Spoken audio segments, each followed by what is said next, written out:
Well guys, welcome back. Today we're playing with Jim's Jeep Wrangler again. So Jim found out how much that Aussie Locker added to his abilities to go places and decided that he'd like to do something in the front as well. So he picked up another one.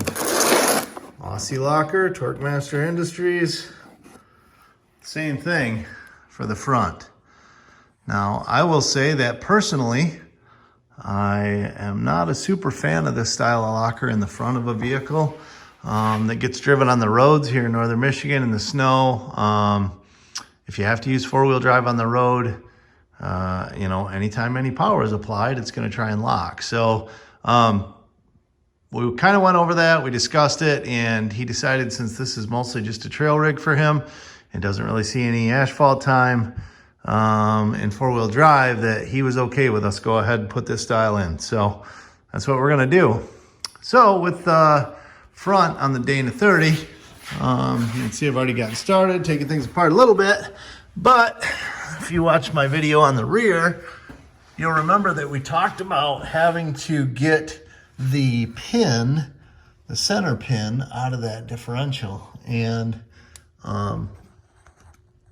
how we were so easily able to get it out because of the ring gear not being in the way when we were working on the rear.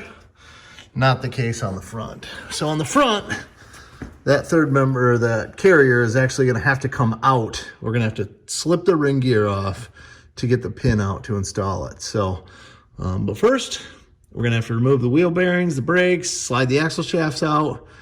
Then we'll get to pulling this carrier out. Here we go.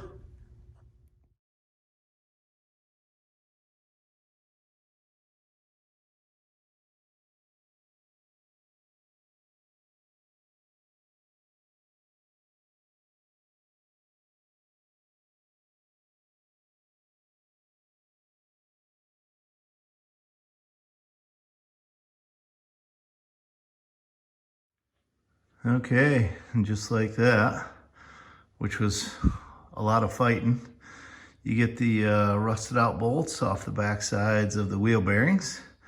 Get the wheel bearings out and leave the axles attached to those. Bring out the axles. Make sure the U-joints are good in your axles, which they are. So next we're on to removing the carrier section. So we're going to pull the 4 bolts and get that carrier brought out. Hopefully we don't have to knock the tie rod loose. I don't know if there's enough clearance there or not. We're gonna find out, but worst case scenario, we'll knock loose the outer tie rod end there. We can drop that tie rod down out of the way and we'll be able to get it out. So, but we'll see. We're gonna go ahead and pull these bolts, get this thing pulled out of here. Okay, so I did end up knocking the tie rod loose, just so I had clearance to get the carrier out of there.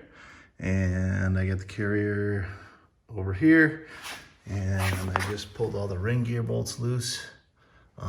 So if anybody's doing this, your bolts up there were 5/8, 16 millimeter. These are an 11/16. So 17 millimeter was a little too tight. The 11/16 works just good. So anyway, got these bolts loose. We got to knock that ring gear off of here, and then we will get the centering pin out. All right, so it's actually been a couple of nights since I've been out here because I was waiting on parts. When we pulled the axle shafts out, the brake backing plates just disintegrated because they were all rusted out. So we decided to go ahead and get some new brake backing plates to put in there. And then also the differential carrier side bearings had some pretty deep pits in the bearing races.